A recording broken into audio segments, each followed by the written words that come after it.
Hi hello welcome to Hamsa delicious recipes. ಇವತ್ತಿನ ರೆಸಿಪಿಯಲ್ಲಿ ಸುಲಭವಾಗಿ ಮನೆಯಲ್ಲೇ ಫಿಶ್ ಕಬಾಬ್ ಮಾಡೋದು ಹೇಗೆ ಅಂತ ನೋಡೋಣ. ಒಂದು ಮಿಕ್ಸಿ ಜಾರಿಗೆ 10 ಒಣಮೆಣಸಿನ್ಕಾಯಿ, 2 ಇಂಚು ಶುಂಠಿ,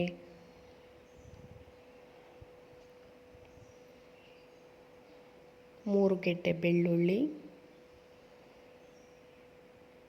1 ಟೇಬಲ್ ಸ್ಪೂನಷ್ಟು ಕಾಳುಮೆಣಸು, ಅರ್ಧ ಟೇಬಲ್ ಸ್ಪೂನಷ್ಟು ಅರಿಶಿಣ ಪುಡಿ, 1 ಇಂಚು ಚಕ್ಕೆ, 4 ಲವಂಗ,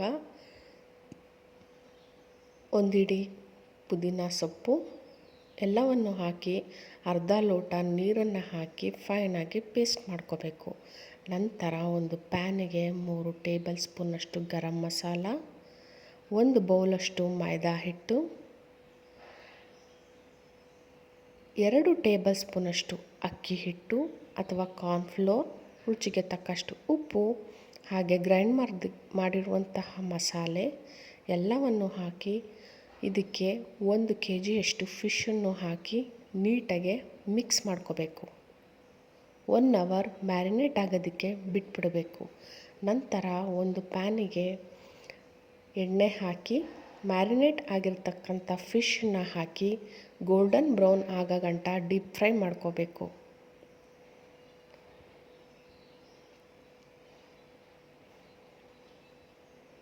ಮನೆಯಲ್ಲೇ ರುಚಿಯಾಗಿ ಫಿಶ್ ಕಬಾಬ್ ಮಾಡೋದು ಹೇಗೆ ಅಂತ ಇವತ್ತಿನ ವಿಡಿಯೋದಲ್ಲಿ ತಿಳಿಸ್ಕೊಟ್ಟಿದ್ದೀನಿ. ಇದಕ್ಕೆ ಯಾವುದೇ ಥರ ಪ್ರಿಸರ್ವೇಟಿವ್ಸ್ ಆ್ಯಡ್ ಮಾಡಿಲ್ಲ.